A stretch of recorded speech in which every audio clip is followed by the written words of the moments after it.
जैसा सबसे बड़ी रीजन फॉर महंगाई in Ramzan and failure of Muslim countries in every field is lack of तकवा। और तकवा की बेसिकली 3 सबसे बड़ी शराइत, सादिकुल वादियुल अमीन, ठीक, सच बोलना, वादा खिलाफी ना करना और इमानत में खयानत करना। और यही 3 चीजें हैं जो सबसे कम हमारी कौम में है। इस तरह पता चलता है कि जो करप्शन परसेप्शन इंडेक्स है ट्रांसपेरेंसी इंटरनेशनल की, हम उसमें दुनिया के सबसे नीचे 3 नंबरों में है, 130 पे। पिछले 2 सालों में 3 नंबर इंप्रूव किए और चले तरक्की की है ना, करप्शन में किया, तरक्की तो की है। हाँ जी, तरक्की की है।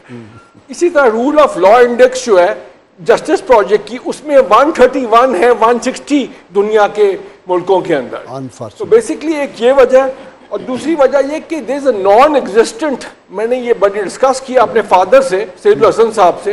वो कहते हैं कि 1947 से लोकल गवर्नमेंट और लोकल अथॉरिटीज एग्जिस्ट ही नहीं करती पाकिस्तान में। इन्होंने बनने नहीं दिया, इन्होंने कंट्रोल करना होता है। और जो लॉ इन्फोर्समेंट है, जिस तरह मैंने आपको कहा कि इतनी करप्ट है कि वो अगर छापा मारेंगे, खबर आएगी अखबार के अंदर या टीवी के अंदर, तो बाद में मुकमका और डील हो जाएगी, थोड़ा सा इधर थोड़ा सा उधर और बात खत्म हो जाएगी। एक और रीजन ये है, और सबसे बड़ा reason, Pakistan is not an economically sovereign country.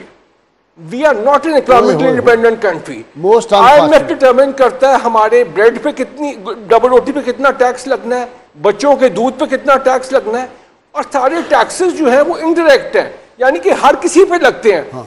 बजाय के इनकम पे लगाओ। मसलन आप जो देखें पर एकड़ जो है ठेका, वो 2.25 लाख रुपए, 2 लाख रुपए, उस पर टैक्स 10,000 रुपए भी नहीं है।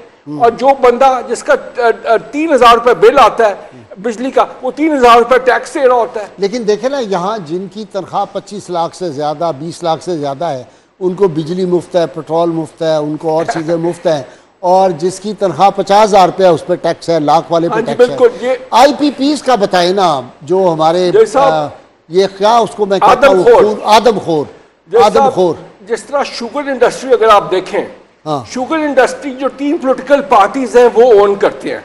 अब देखें, अगर 1 रुपया इजाफा होता है, और रमजान में 10 रुपया इजाफा हुआ शुगर की प्राइस में, ठीक है, 1 रुपया इजाफा होता है, और 6.5 बिलियन टन हम हर साल शुगर कंज्यूम करते हैं। और ये इजाफा 1 रुपया 1 साल बरकरार रहता है, तो 6.5 अरब फायदा हो जाता है इन शुगर मिल ओनर्स को। और अगर 10 रुपया इजाफा होता है तो 65 billion rupees, which is almost 200 million dollars, इनकी जेबों में जाता है।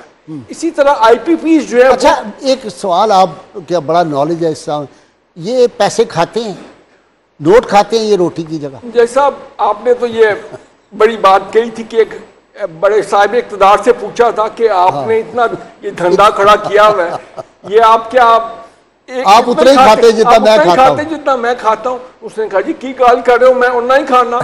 लेकिन फिर आपने लूटता हूं लोगों को। आपने कहा कि लेकिन इतना बड़ा ये आपने इधर लोग खड़े किए हुए, धंधा खड़ा किया हुआ, प्रोटोकॉल है, इसकी क्या जरूरत है?